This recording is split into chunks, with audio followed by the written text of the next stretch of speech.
Welcome to Swaggerslifestyle. Do you know that South Africa has the world's largest wine route on earth? Route 62. It is 850 kilometers from Cape Town to Port Elizabeth.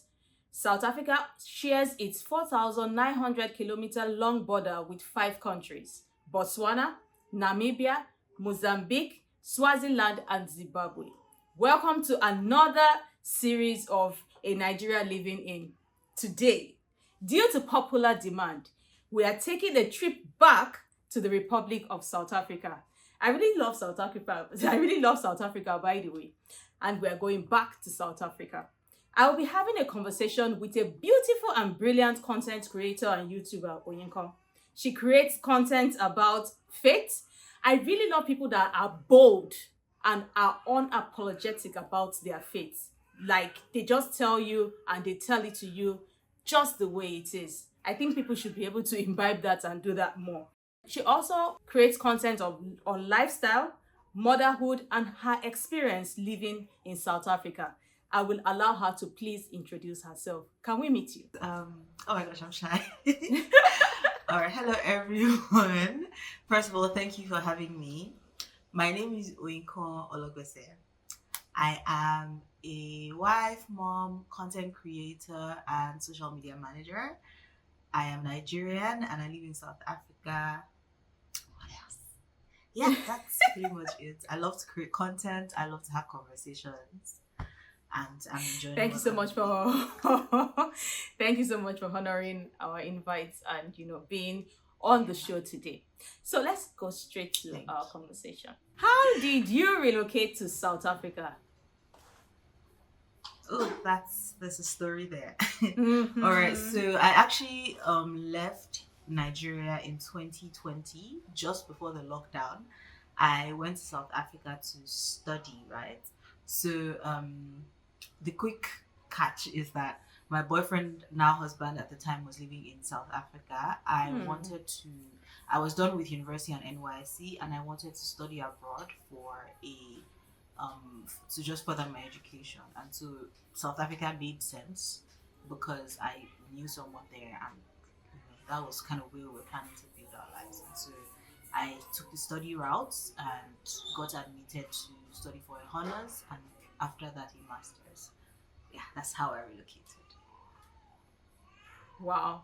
So how many years have you been in South Africa and how were you able to settle down? Actually, I just hit 5 years. I hit 5 years last month. That was in February. Wow. For the life of me, I can't believe it has been 5 years, right? Settling in was a bit weird because, like I said, I came in literally days before the lockdown. I think the lockdown started early March 2020. Yeah. I got into the country mid-February. So initially it was really difficult, right?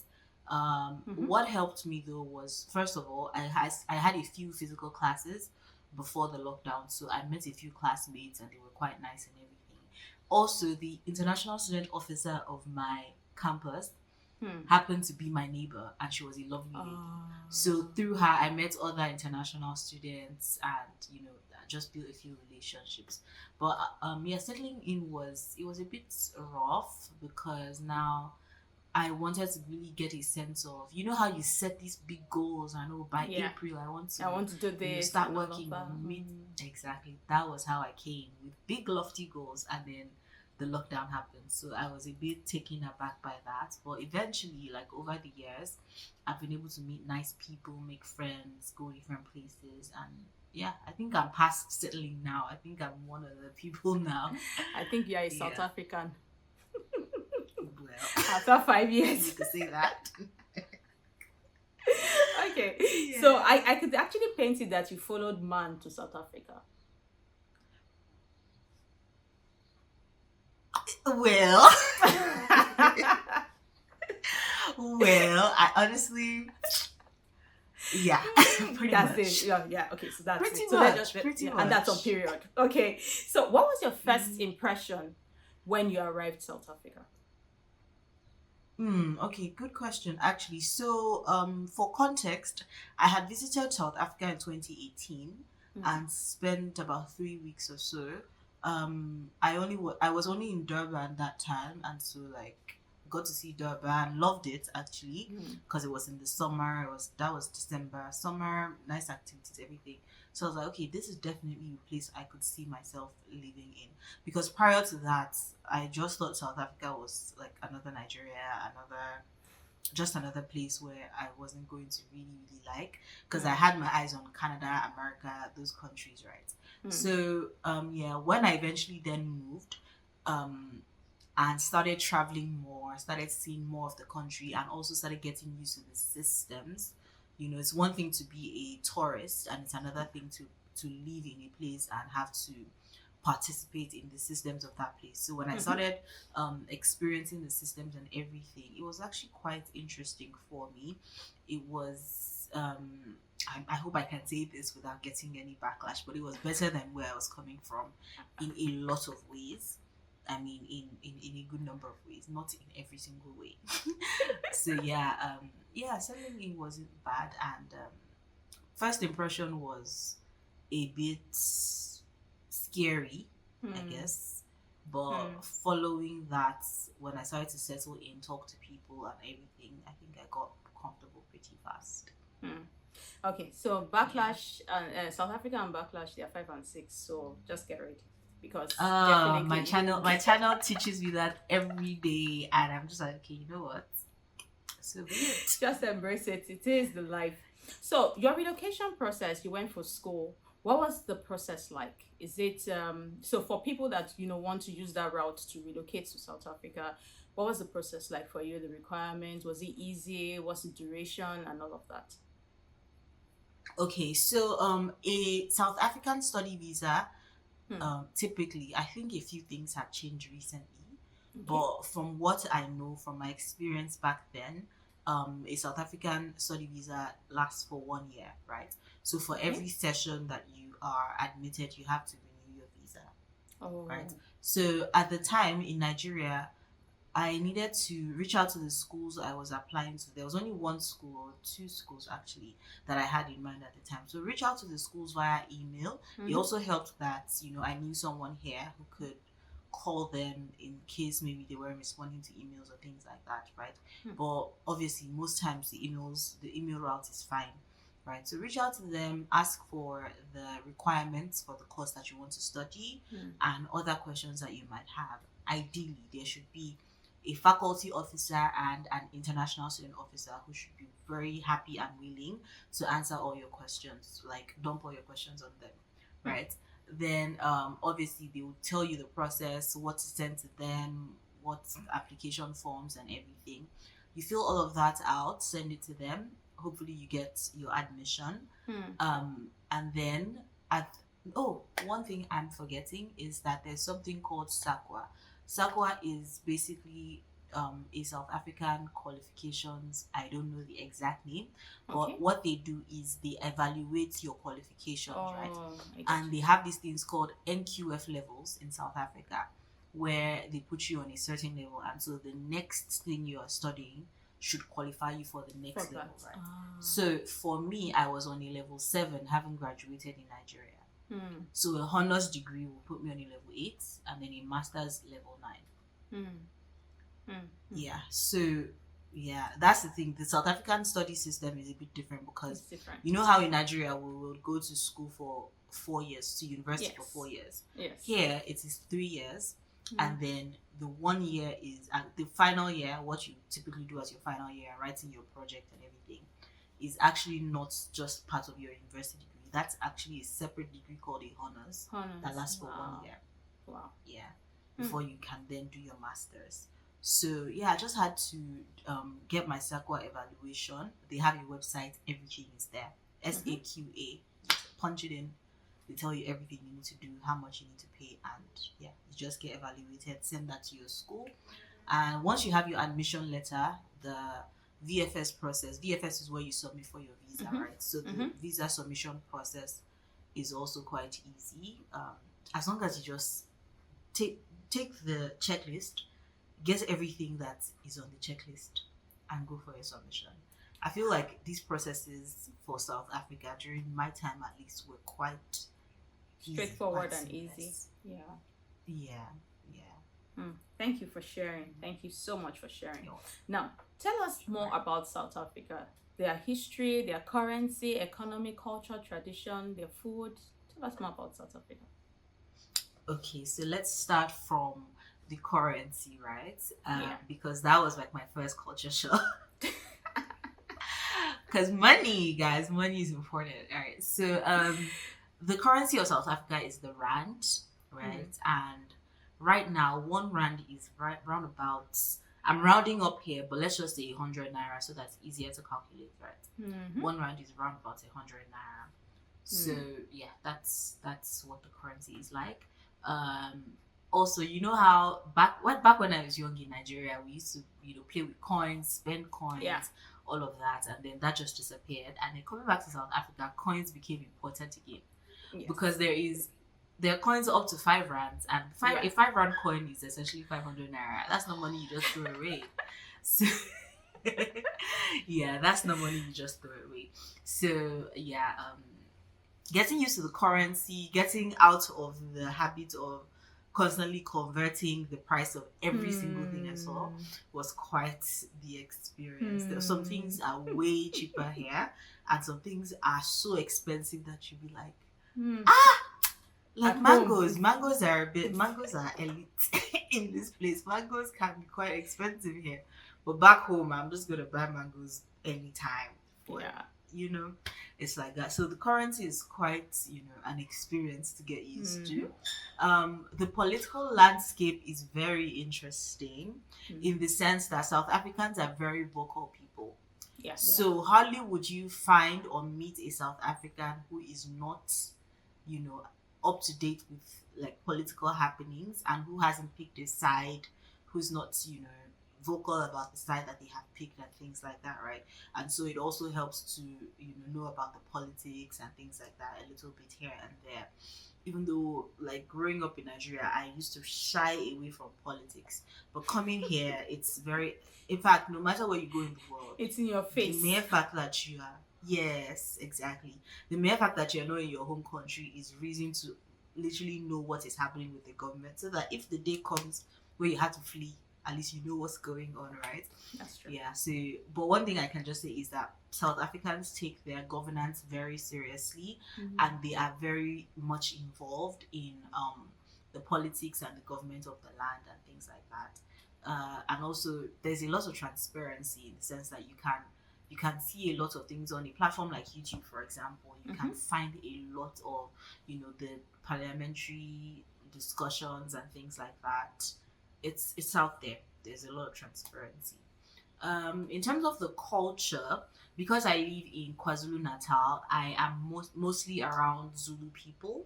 Okay. I think Zulus are the most popular tribe of South Africa, Yeah, I think and so. it's quite an interesting culture. There are lots of overlaps, and I believe that even as in Africa as a whole, there are lots of overlaps in like our cultures across different countries. But yeah, from my experience with the Zulus, there are a few overlaps with Zulu culture and I want to say Yoruba culture, but permit me to also say Mm. Nigerian culture as a whole, right? Mm-hmm. Yeah, and it's quite interesting. Obviously, I'm not a Zulu girl. I haven't been transformed, right? But there are a lot of things I enjoy. They take their culture so seriously. The Yeah. language, people would first speak Zulu. You go into a place and people will first speak Zulu to Speak you Zulu to before they you. speak something else. Mm. Yes. And I mean, a lot of people, I don't know why, but a lot of people say I look like a South African. You've been there for 5 years, Like, so yeah. a lot of people say they can't tell until they hear me speak that I'm not a South African. So they'll speak Zulu to you at first. Unfortunately, I have been struggling to pick up the language, maybe because I have so much going on and I'm just not really good with languages. But the basics, like the greetings and certain words, I know, right? So Mm-hmm. people here speak their language. English is like a last resort Mm. in a sense for the average Zulu person. Um, yeah, so experiencing that and picking up a few words here and there of the language has been quite interesting for me. The food, the food Yeah, is staple food. interesting. I remember the first time I saw South African tribe. That is what we call Shaki in Shaki. Nigeria. Um, I was flabbergasted. I think that's the word. That's the only word I can use. Because you know how we would wash it clean until it's like white. yes. South Africans eat their tribe black. Okay. So, yeah. Okay. So the first time I saw No that expression cooked, on my I face. was just Okay. shocked. Oh my word! So yeah, there's a delicacy called mogudu. That is it, mogodu or mogudu? Please forgive me. Yeah, that is made of the black tribe, and in as much as I was, I was very weirded out by it when I first came. Interestingly, when I was pregnant with my daughter, that was one of my major pregnancy cravings. The black tribe with steamed bread. Was your I have craving? fallen in love. Absolutely. Absolutely. I have a whole video on my Instagram Oh, where yeah. my friend made me that, and I was eating and dancing. I told her I was going to move in with her. Wow. Goodbye, my husband. I have found a new home. Wow. Wow. Okay. Mogudu. Okay. Mhm. So you want to talk about their economy, the history? Okay, so let's talk about the economy, right? South Africa's economy is actually one of the strongest economies in Africa. Yes. A South African rand is, again, I am rounding up, I'm approximating. A South African rand is around 20 South African rands is around 20. $1. So dollar to rand okay, is a 1 dollar to 20. to 20 rands. Yeah. I mean, sometimes it's 18, 17, but let's just say 20. But that's the thing about the economy where I was saying that it's one of the strongest because whenever there's a dip, their currency recovers in days, in most cases. Today, it can be 18.50, and tomorrow you go and it's 17.3 something, and you're just like, okay, wow. So I think they have something good going on. Yeah. Also, South Africa has a lot of mines. Mining is a big deal here, and so that's one of the priorities. And also in KZN, the port in Durban is one of like the most important ports in Africa. Literally, nearly everything that comes in to Africa via the sea routes comes through that port. Through that port. Yeah, and that's why when in 2022, when there were riots around when the former president Jacob Zuma was going to be put in prison and all that, one of the things that happened was that the port was not allowed to operate and there was looting and things like that. And the economy took a punch from that event. So yeah, altogether the South African economy is pretty strong. Of course, there's bothersome things like the unemployment rate and things like that. But we must also remember that this is a country that only got its independence in the late 90s. Yeah. And so they are building. They're building something. It's unlike other countries that have been at it for 60s, 50s, 70 years, right? And so I just feel like, personally, I feel like the rate at which South Africa is building is brilliant. It's noteworthy. Thank you so much for sharing. So how has the history of South Africa affected their current identity? That's a very good question, and it's one that I hope I can tread carefully as I answer, right? So South Africa has, unfortunately, the first thing that comes to mind when you think of South African history is apartheid. Yeah. Is Nelson Mandela. Yeah. It's dark times, essentially. It's not things were rosy and people were doing business a certain way. It's all of this funny things where there was a lot of segregation, black people were not allowed to do a lot of things and all that. But unfortunately, I think that the stage that South Africa is in right now is almost like a recovery from their history, right? And another thing is that with most African countries that were colonized, you find that their colonizers have left the country. Where, for example, in Nigeria, if you find a British person living in Nigeria, they probably, just came there recently, or, there's few of them. With South Africa, the colonizers never really left per se. The system just changed, right? And so, unfortunately, you find that there are still certain people that embody racism. There are still certain experiences of racism in South Africa. There's also the very, very, very, interesting topic of xenophobia, which I also believe is as a result of their history, where it's like, okay, certain people were let in, and they simply couldn't be trusted, and look what they did to us as a people. Yeah. Therefore, we need to be careful of the people that are let in, right? And unfortunately, in as much as we try to see one another as, oh, we are black people, we are Africans, that just doesn't necessarily work here, because before they see you as African, they will first see you as foreigner. Yes. And because of the history of apartheid and everything that came down with that, foreigner is almost like a danger sign. Mm-hmm. Right? So that's why in a lot of cases, I mean, there's a lot of information and education out there that should help you to know that that's not always the case. But in a lot of cases, when people have that, I don't necessarily blame them, because knowing where they're coming from, but I just hope it does get better. The history is also such that it has really impacted tourism in the country. The average person who visits South Africa would at least go to one museum, or would That's go true. to Soweto to That's see true. Yeah, that's true. places, just rich culture, preserved culture. Yeah. That's one thing I really appreciate about it here too.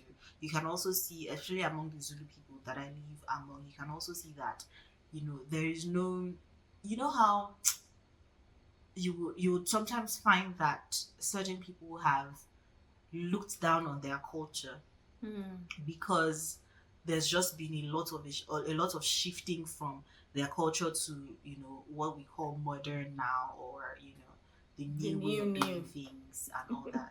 Yeah. But in South Africa, even the most modern person you would find is still in touch with their culture. At least in these parts that I am in. So they don't throw away their history. They don't throw away the impact of their history, their culture, and everything. I've done a few YouTube videos where I asked South Africans to actually tell me why certain things are done certain ways, right?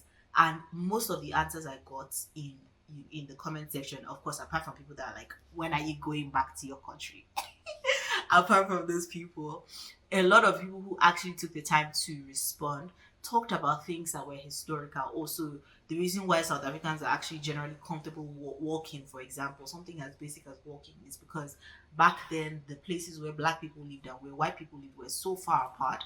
Yet the black people were working for the white people, and they would walk the entire distance, and one way or another, like till date, people just walk.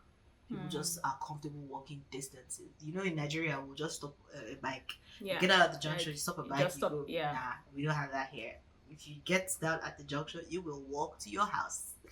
Right? So, just different elements of the history and the culture altogether, and you still find those things in the way people live their lives even up until now. Well, this is rich. Thank you so much, for sharing. Now, how does life in South Africa compare to Nigeria? Oh, there is a lot to unpack. That's a lot to unpack. Let me see. Okay, I'll try and answer that by touching on different areas, right? And I'll try and make it as fast as possible. So let me start from what comes to mind first. Tourism. When I was in Nigeria, I was scared of getting on the road. Everything, even a Lagos to Ibadan road trip would be, oh God, please, I covered this. You have to pray. Jesus, I'm scared.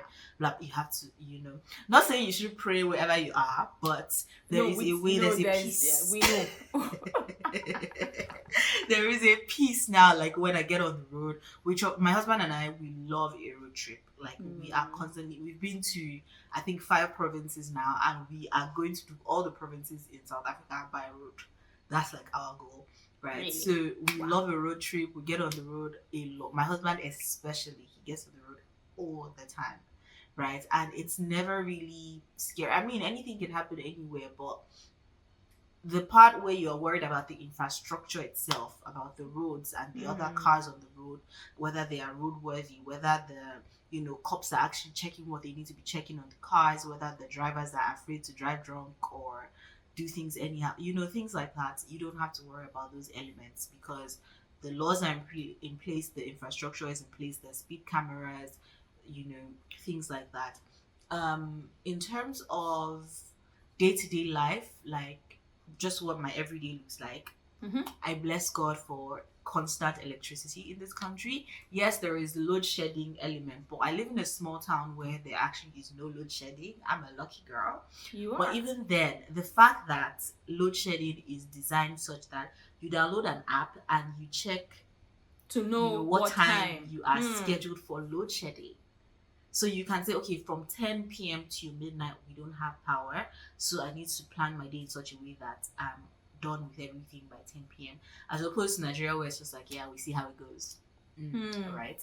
There's also that element.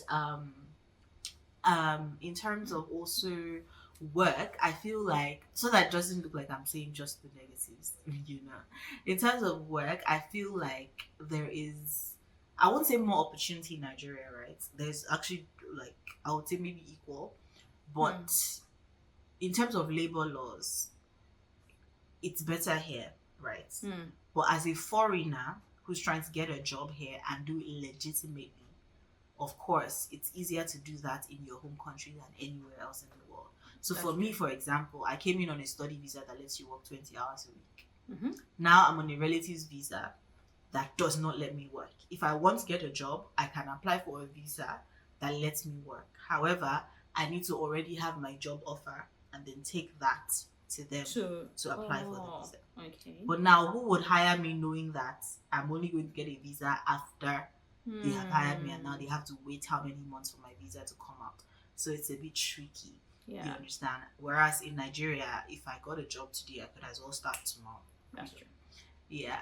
But in terms of infrastructure, electricity, roads, water supply, I'm loving it here, honestly.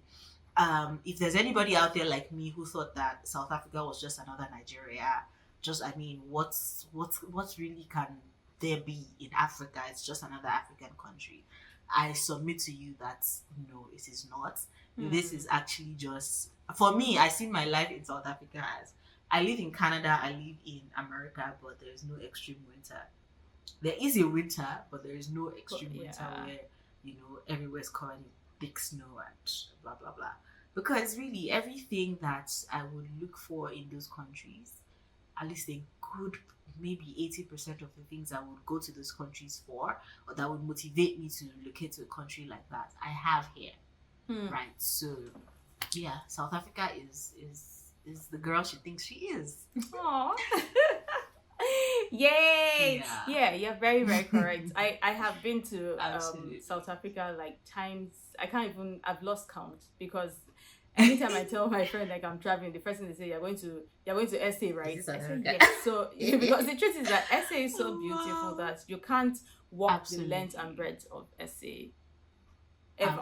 Because there's always something new. And I loved how you talked about how they preserve their culture and their history. You're very, very correct. Like I've been to like different museums in SA, and everything is something different. The experience is different from the other place and all of that. So it's just a very beautiful country, and the people in it too, they are beautiful. Yeah, they are lovely people. Lovely people.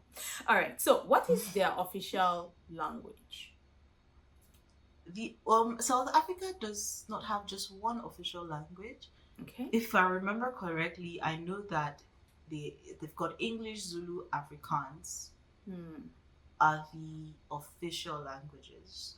But just like Nigeria, they have loads and loads of languages. Yeah, languages.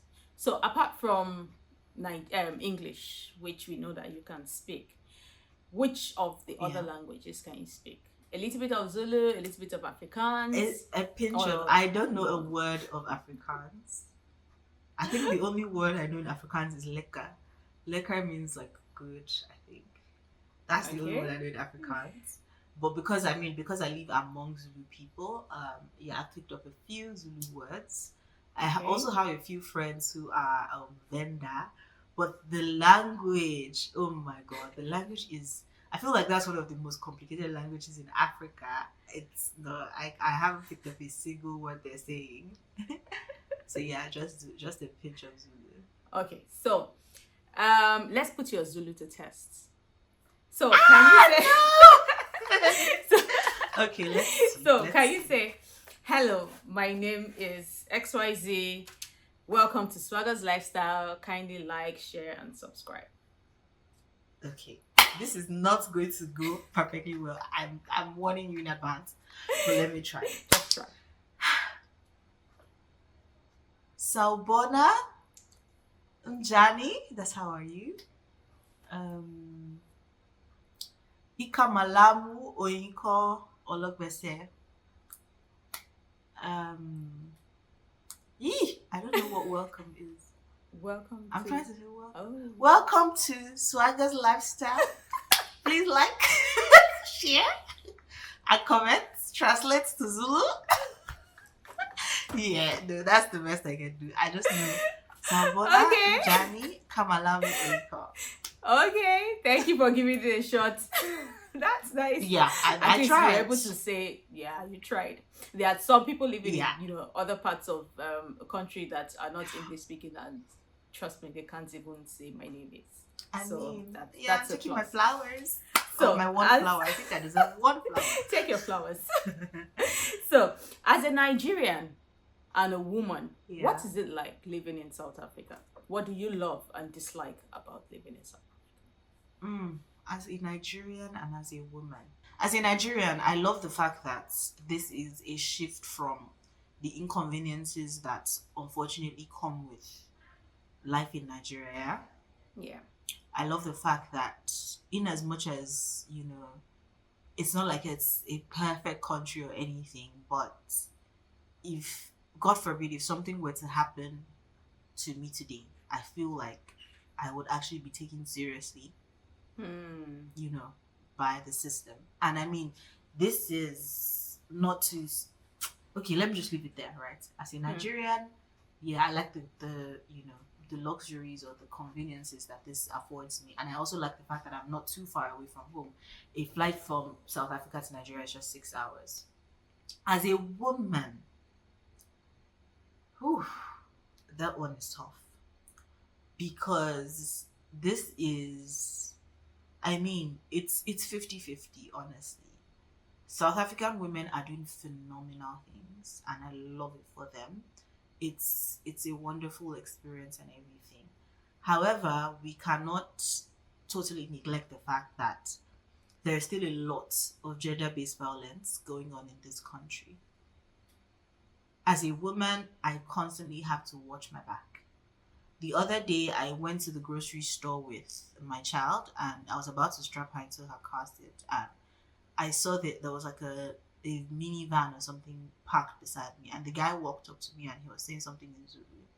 And honestly, I feel like he was actually just asking for something. I think his car wasn't starting and he wanted help, which, why are you asking a woman with a baby? But that's, I digress. But in that moment, when I saw him, coming towards me, I didn't even know why he was coming yet, but I was Petrified. I was not having, I was panicking. Eventually, I told him something about, maybe when my husband comes out, maybe he can help. And he said, okay, and he went back to his car. I was there alone. My husband wasn't there. Right? But just that constant, okay, you have to watch your back. You have to, because unfortunately, there's been so much going on. There's been so much in the news about gender-based violence. It's not funny at all. It is not funny at all. It's also such that, the culture here, just like a lot of African cultures, is a bit, there's a bit of patriarchy still in the system. It is what it is. And so you question, sometimes you exist in certain spaces, and then you question whether you're even seen as another human being or just another plaything, or, what. In South Africa, I have never been alone out at night by myself and felt like Like, I've just never done it. It's not even about how I feel. I've just never done it because I'm like, no, that's a gamble I'm not taking. When I was studying and I was, living in Pietermaritzburg, I had, a flat and everything. 6 p.m. at the very latest, I'm indoors. I am indoors. If an artisan or a delivery person is coming to my house, I'm constantly meeting them outside because I don't want I'm leaving the doors open so that all the neighbors can see. I don't want there's just that there's just that extra layer of fear or worry as a woman because of everything that has happened in this country and everything that I see in the news. So yeah, that's not been pretty at all. But thankfully, I mean, nothing has happened. There hasn't been any incident aside of course, there has been the cat calling and the people trying to talk to you and you're not down for it and things like that. I remember I actually made a video about this, how the first time, while I was studying, this was just before the lockdown.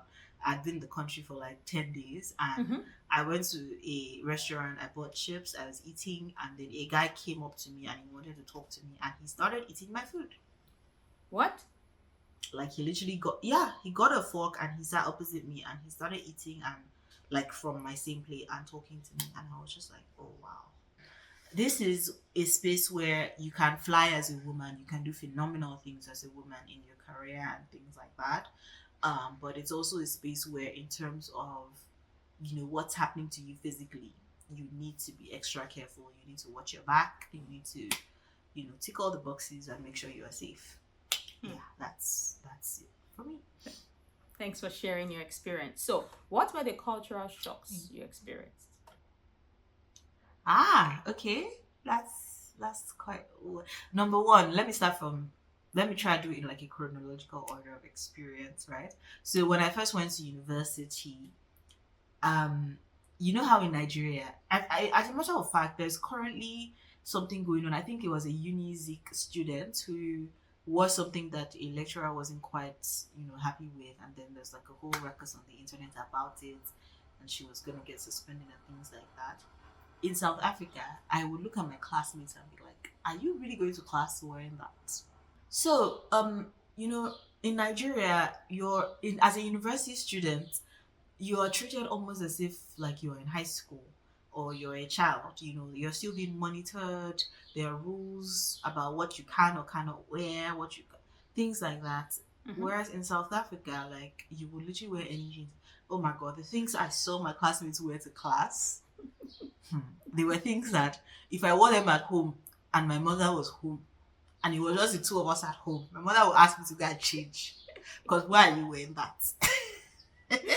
And that's what people were wearing to class, and the lecturers had no problem with it. Also, there's the language factor and the fact that in South Africa, you'd enter into spaces, even formal official spaces, and you find people speaking their local languages, as opposed to Nigeria, where you'd expect that in an office or in a government parastatal, in a hospital, you find people speaking English first before they speak, the local languages, right? So that was another culture shock for me. Also, there was the food. What we call pap in Nigeria is definitely not what they call pap here. And pap is like their staple. You know how in Nigeria we're always eating rice. Yes. If you're happy, if you're sad, if you're in a party, if you're in a funeral, it's rice.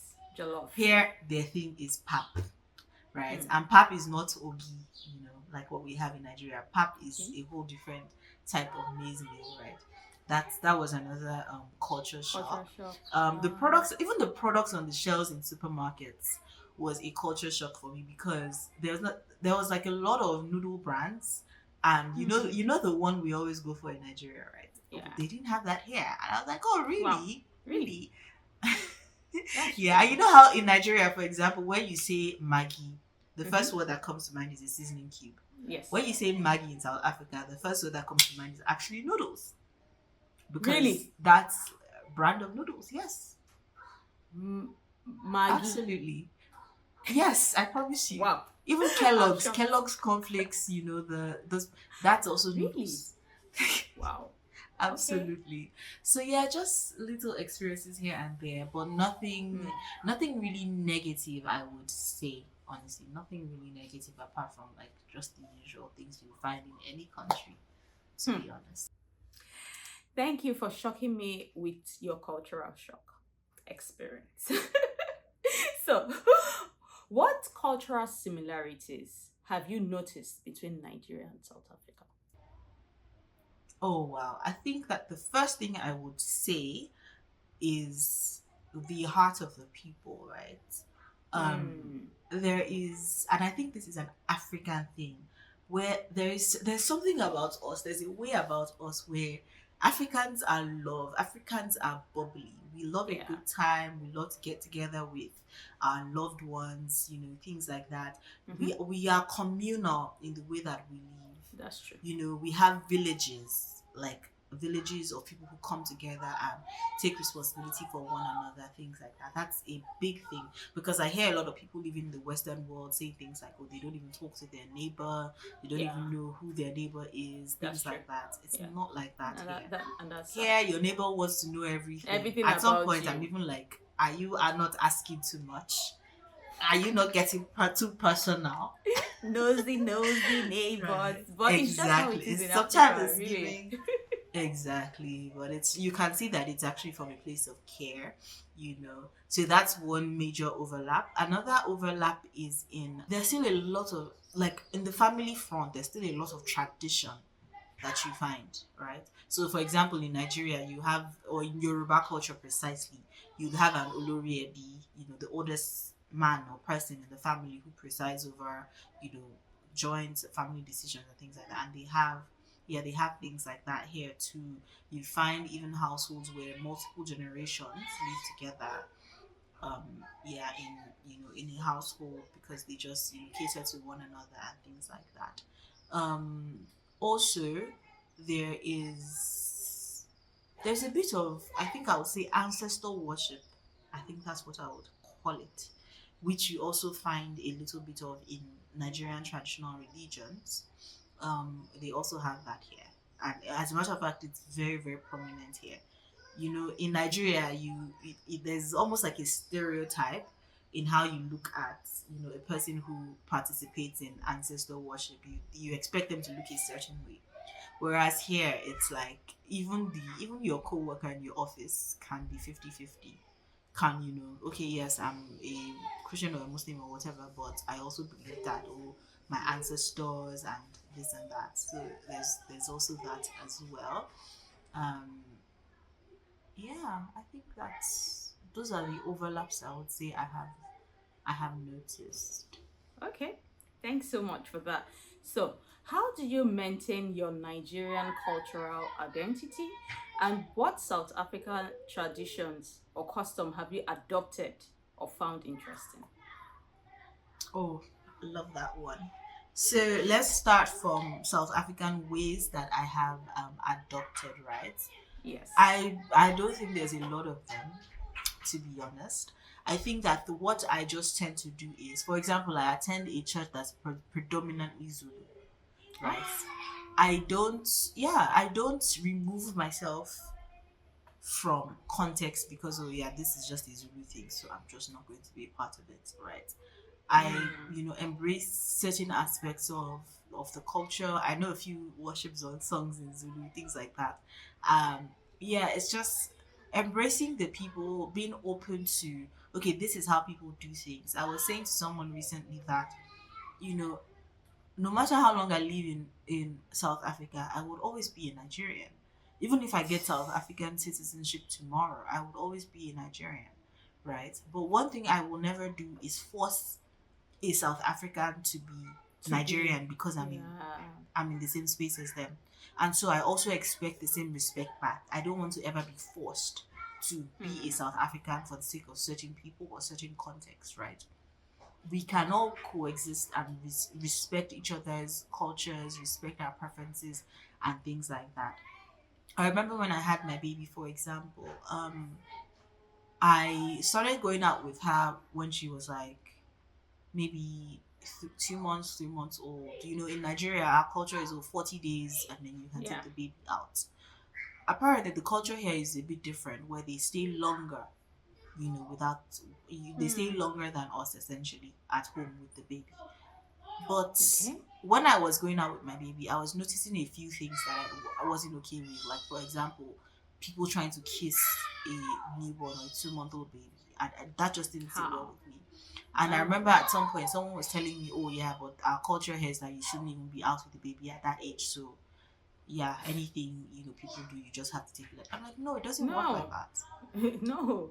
It doesn't work like You that. shouldn't be kissing Like, someone's if I baby. say It's wrong. exactly, and if I say that I don't like certain things, I will not, adjust to certain things because my culture does not permit it, then I Mm. expect that to be respected. As Mm. opposed to you arguing with me or saying, things like that. The same way I wouldn't come and enforce a Nigerian way or a West African way on you. You know what I mean? So there's Yeah. there's there's that. I think that the one thing I have been um mm, let me not let me be careful, let me not say that. Okay, yeah, so essentially just reminding myself, even with my child, I speak Yoruba to her a lot. I'm a Yoruba girl, and I speak Yoruba to my child a lot, trying to, even when I get on calls with my friends, oh, this is an opportunity to speak my language because I'm not going to abandon my language, things Mm. like that. Cooking Nigerian food a lot. In fact, I have initiated a lot of South African friends.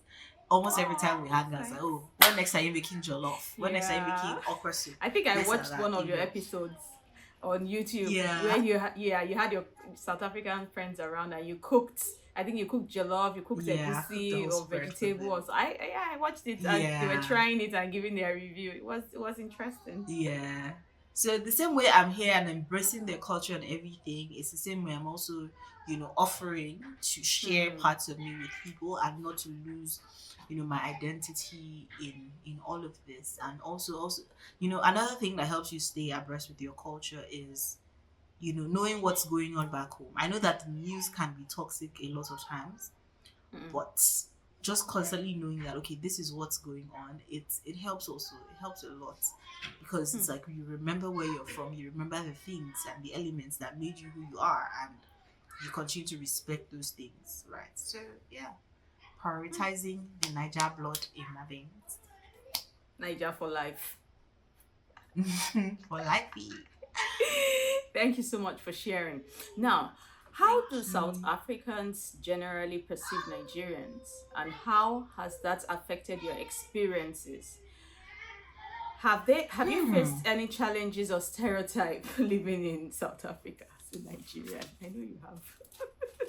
Ah, thank you for that answer. Because you answered. Honestly, the thing is, you can live in your own little bubble and escape some of these things, right? Yeah. Even though every once in a while you meet somebody on the road who decides to look at you funny because you're Nigerian. But Mm-hmm. me, I refuse to live in my bubble. I decided that I want to put my life on the internet. And Hmm. part of the things that has come with that is a lot of, when are you going back to your country? The most annoying one that I just find very, I mean, don't be slow, is, can you tell your brothers to stop selling drugs to our kids? Whenever I get that message, I'm always so upset because first of all, I know my brothers. And I promise you none of them is selling drugs. The people that you are referring to as my brothers who are selling drugs are people I will probably never come across in my life. But now, because I come from the same country as them, I'm making a video about how to, how to read a book. And because I mentioned that I'm Nigerian for 2.5 seconds, you come and you're, doing that. So essentially, the response that a lot of South Africans have towards Nigerians is not positive because I guess they've heard some bad things about us, about the corruption in our country. In some cases, they've seen Nigerians participate in illegal activities here in their country, you know. But, it's never okay to generalize. If you catch somebody who is illegal and doing things illegally, that's a whole different story. But it's never okay to generalize.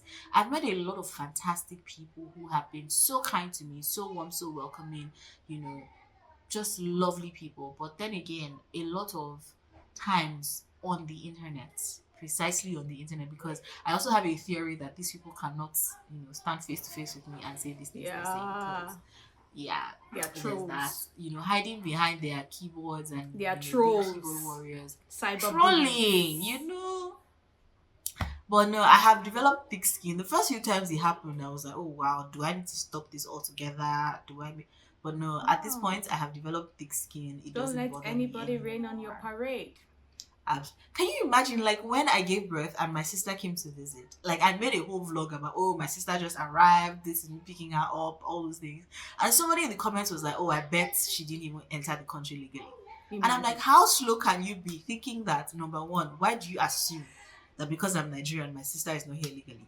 Number two, why do you think that even if I brought my sister in through the ocean, then I will now make a public spectacle of that about it and put it on the internet? It's things like that. So a lot of the experiences, honestly, that I have had with people who have negatives to say to me because I'm Nigerian, a lot of it, even the way the messages are composed, and all, that it's not a thing of pride, but you just know that these are not people who you will be having conversations with on a normal day.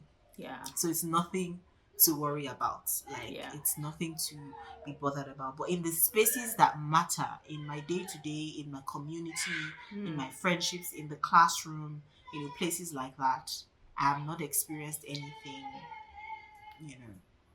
bad in that regard. But I just really hope that altogether, South Africans are more welcoming to Nigerians and to other Africans as a whole, really, because at the end of the day, everybody's just trying to have a good life. Yeah, that's true. it. That's very true. And what do we do to haters and trolls? We pay them no mind. We just ignore them like they do not exist. Because they do not exist. Block. So, what is South Africa famous and best known for? Best known for? Famous It for? depends on who you're asking. If you ask the average guy, he'll tell you it's the women. He will tell you what? That's why I said it depends on who you are. He'll tell you South African women. Because they are beautiful. They are handcrafted by God, these women. Yes, they are. Anyway, yeah, it depends on who you're asking. But God took his time to create them. That's true. He did. I mean, the rest of us are also wonderful, but yeah, we are. These are they're God's favorites on the planet. Anyway, so South Africa is famous for tourism. South Africa is famous for Nelson Mandela, Nelson Mandela, right? Famous for tourism, famous for the wines of Cape Town, of the Capes actually. The wine. The South Africa is one of the. I mean, I think you said it in the beginning. They're one of the biggest exporters of wine in the world. So the wines, the what would I call it now? Nightlife. I think the nightlife. The people here, not even nightlife. I would say the social life.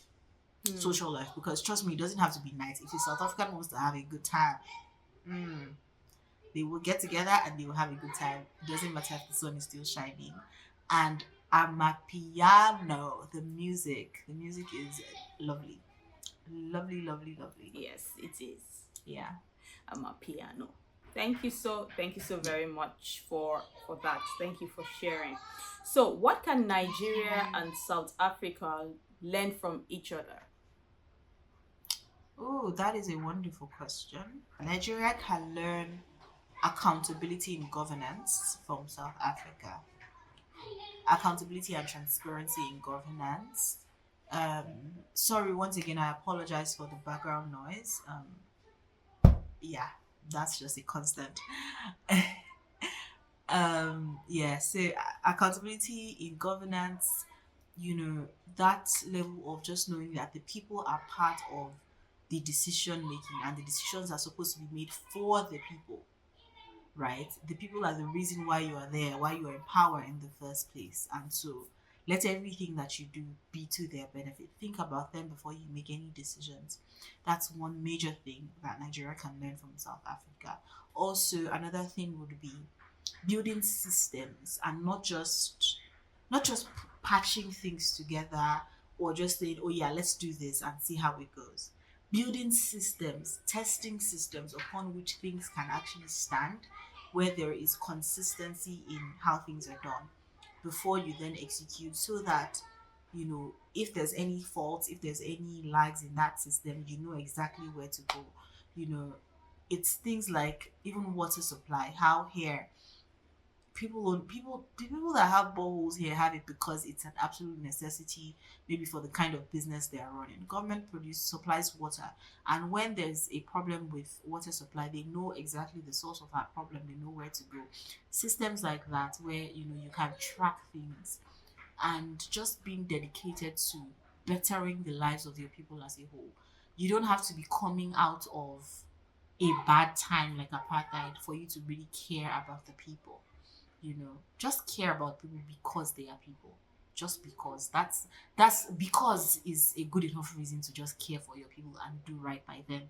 Right. So I'll say that that's what Nigeria can take from South Africa. And then on the other hand, what South Africa can learn from Nigeria is openness. Openness to people. And yeah, this is quite different, because I feel like in Nigeria rather, we are very the way we are open to people from other countries or from other parts of the world is such that we see them as an interesting thing to discover. When a Nigerian sees someone from somewhere else, they're like, oh, okay, this is different than what I know. So let me look closely. Let me learn. Yeah, let me unravel this. Let me learn. Let me, if necessary, let me emulate certain things. I feel like that is not the case here. Difference is almost seen as dangerous. Difference is almost seen as bad here.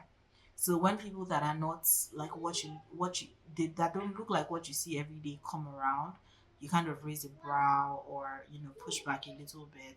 I think that everybody's trying to be a global citizen, and I don't think anybody or any country should be left out of that experience. That's Yeah. true. That's true. I love your submission.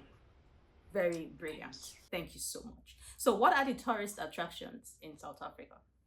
Plenty. Now let's get into that. I love that question because I have been touring. So the tourist attractions, right? Of course, everybody's constantly going to Cape Town. I'm going to South Africa, Cape Town, Cape Town.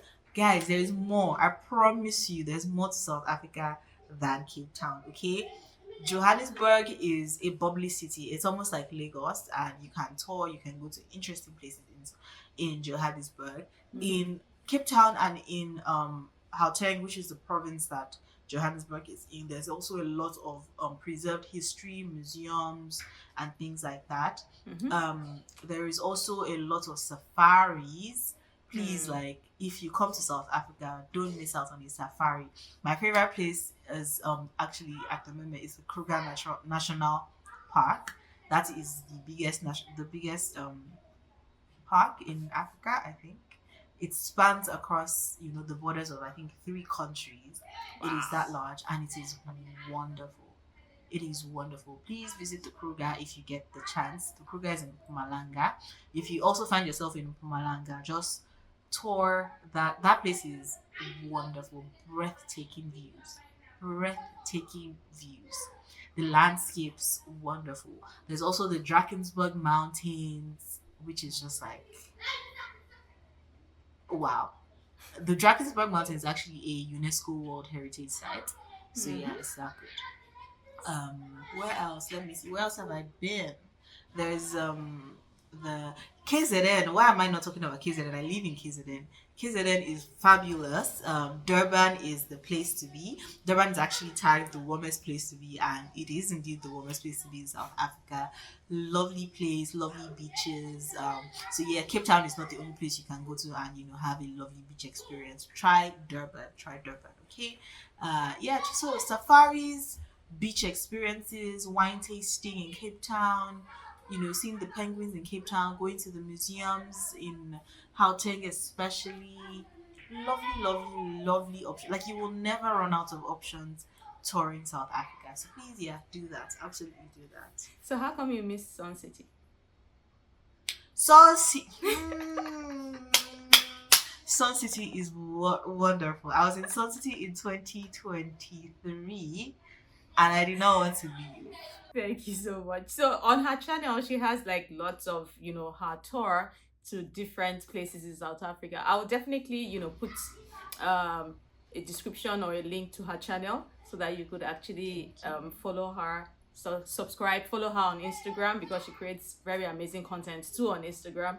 And also you subscribe to her channel on YouTube. Trust me, you will enjoy every bit of her videos. I do. You would actually Thank you even for see me saying there that. so many times because I always come back for more. So what do you miss about Nigeria? Oh, food! Everybody And I am singing that. That's that one. No, bro, that was the easiest question I've been asked actually. Yeah. The food. The food. Somebody made a video on Instagram yesterday about making moi moi, and I realized that I can't remember the last time I ate moi moi that was made in the leaf. That was wrapped in the leaf. I make moi moi almost every week. It's one of my favorite foods, but I make it in the oven. Sorry about that. You're eating baked moi moi. Thank you. See. Moi moi amala abula. I mean, I try and make these meals, but it's just not the same. Yeah. It's just not the same. I have dry ewedu leaves like in a package in my house. It's just not the same as going to market and having to pluck those leaves one by one. It's not the same. And having your fresh soup. So I genuinely miss Nigerian food. I miss my family. That goes without saying. I miss, that community, especially now that I have a little one. Each and every time she does something fascinating, I'm constantly sending pictures and videos back home, like, oh, see what she did, or she can now do this. And I just wish that I had my people with me to experience that together, and for also the support that they provide if they were here and all that. So I miss the people. I miss I don't know whether this is a good thing to miss, but I miss the hustle and bustle. I had just started kind of like building a career in Lagos. I had just been in Lagos for about a year and a half when I moved to South Africa. And I used to be that person I grew up in Ibadan, so I used to say, oh, I can never live in Lagos. It's too rowdy, all of that. Wow, thank you so very much for coming on the show today. Thank you so much for honoring our invites. And this has been a very, very insightful and interesting conversation.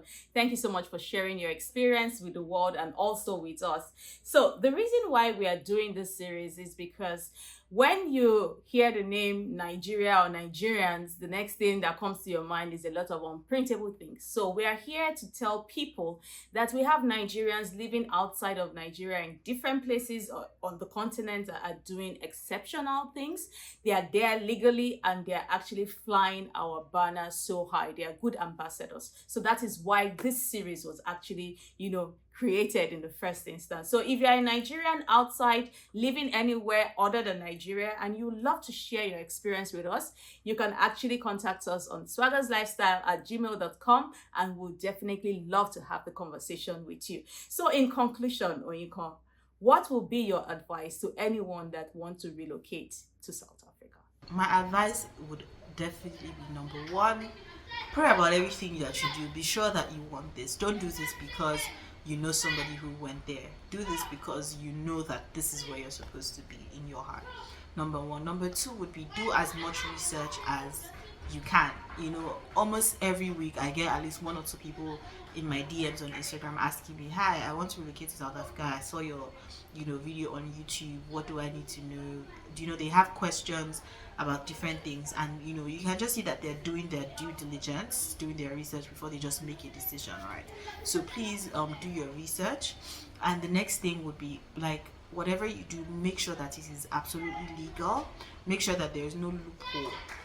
For example, if you are to assemble 20 documents for your visa application, don't say, oh, let me just, this other one that I'm supposed to actually maybe pay for insurance or something, let me just forge it somehow and put it in there. Because even if you get the visa, the way the South African system works is such that when you get to the point where you want to apply for, furtherance or PR or things like that, they will go back to all those documents and they will review everything. And even if you have lived in the country for 10 years and you've gotten away with it for 10 years, if they find a loophole, that is the end. So yeah, make sure that you're doing your research, you're doing things legally, you're not just paying random people that you found on the internet or that somebody knows to get documentation for you. You're doing everything, even if you can't do it by yourself, you're closely monitoring it and ensuring that it is all legitimate. And yeah, be open minded. Be sure of what you're coming here for and be open minded. That's what I would say. Thank you so very much. Thank you very, very much. Thank you. So, note that South Africa is one of the most industrialized and economically diverse country in Africa. Their key economic sectors are mining, manufacturing, agriculture, service, trade, export, and tourism. Till I come your way next time, this is Gbogbo Swagger and this is Swagger's Lifestyle. Stay true to yourself. If you are a Nigerian living out of Nigeria, ensure to keep flying our banner high and be a good ambassador of Nigeria wherever you are. This is Gbogbo Swagger and this is Swagger's Lifestyle. Thank you and bye. Swag, swag, swag, swag, swag, swag.